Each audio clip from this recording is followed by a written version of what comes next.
So what is this don't be a consumer, be a stakeholder thing? Here's what you probably notice I'm wearing a Chinese jacket. That's a hint. I've spent a lot of my life in a place that's kind of a group culture. It's a group culture. I've spent the rest of my life in the United States of America, which is distinctly not a group culture. It's an individual culture. So in one way, everybody in China at the extreme of group culture travels through life on a bus. Yeah? There's good things and bad things about that. When you're on the bus, you're never alone, you never have to drive, you're always with people who are going where you are, you've got something in common, there's shared energy, you run out of water, somebody else has water, you run out of food, somebody else has food. Got interesting conversation. The problem is you can't get off the bus. And if at some point you're on the bus and you decide that something comes up in your personal life and you need to be somewhere besides the bus is going, you're sort of SOL. Now in America, we travel around on motorcycles. We are relentlessly individualistic. We plan our days for ourselves. We drive around in our cars. We listen to our podcasts. We play with our cell phones. It's a lot of kind of extreme individual as agent, as unit of society piece. So a stakeholder, because I've lived in China, because I've lived here, I've been able to see the good and the bad in both the extreme individualism and the extreme group identity. I've been able to see the things that can be achieved. And I've looked and observed for ways that are in between. And that's what a stakeholder is. A stakeholder is somebody who operates in a fluid, non-transactional, vision-driven structure for pooling resources, energy, and power. That is not a bus, and it's not a bicycle.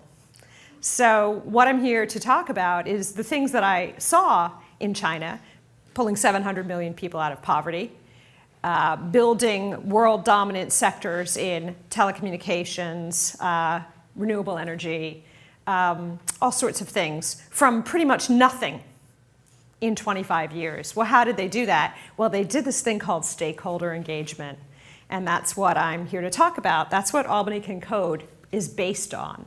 It's based on a model of, first thing about stakeholder engagement is it's driven by a vision. It's like a big umbrella.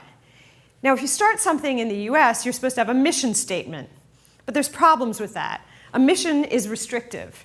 As soon as you have a mission statement, you have we, us, the organization, sell, provide, product, service, definition, to, group over there. It assigns roles. It becomes fixed, it becomes rigid, and it's implicit in the mission statement that everybody within the wall of the organization or business, as it's most likely to be, has a vested interest to keep that organization alive in perpetuity. As soon as you have a mission statement, your first job becomes to keep the unit that created the mission statement alive. So you're bound rather to a larger vision that is a big, big we. You still have kind of a group me. Follow me? You've got competitors. So even if you're in social enterprise, I mentioned this talk to a couple people. Said, what are you doing this TED Talk on? I said, don't be a consumer, be a stakeholder. What does that mean to you? And they said, well, that means that I should shop locally. and that I should be vested in the success of local businesses. I should give them really good feedback. And I'm like, that's good. Be a conscious consumer, by all means. But there are things that give us purpose, give us hope, give us narrative, give us a sense of being connected and useful, that just buying coffee from the people who have the same values as you down the street, it's not going to get us toward. I don't know about you guys, I want to feel connected, I want to feel useful, I want to have a life of purpose and narrative, and there's no way I can shop myself toward that goal. So we are sort of, at this moment, here being invited by me, little old me, to think about the ways that all of our being a consumer stands in the way of our becoming effective stakeholders. And I bumped into this when I came back from China and I became a co-founder of this thing called Albany Can Code. And my friend said, we're having trouble with the tech talent pipeline in the capital region. can you go out there and help us find some more developers? I'm like, I don't really know, but I know how the Chinese solve their workforce problems. And they do it across the entire ecosystem. And they create a vision. And our shared vision is a talent-fueled, vibrant tech sector. Talent-fueled means there's a lot of people who are technically literate enough that we're prepared to make ourselves or our kids or our friends, whoever has the aptitude, into someone who can work in the tech economy. It's across the whole ecosystem. And what you do as a consumer is I want, I shop, I choose, or if you're on the other side of the wall, inside the mission statement, I serve, right? What you do when you're a stakeholder is you explore, you convene, you pool resources, you brainstorm, you get a map of the minefield from the people who are like in that minefield all day, every day. I don't go around and say, I have the answer to your problems. We have a program. I say, so hey, are you a stakeholder in this vision of a talent-fueled tech sector in the CAP region? Do you think that would be a good thing? Okay, give me the minefield of your life day in and day out as an educator, as an employer, as a community member, as a parent. Give me the map of your minefield. I'm not going to come in here and write you a prescription and try to sell you something. I'm not going to sell you something. I don't have a mission statement that has a product to sell. A stakeholder behaves in ways that are non-transactional. Everything that a stakeholder does is towards the vision of the shared group.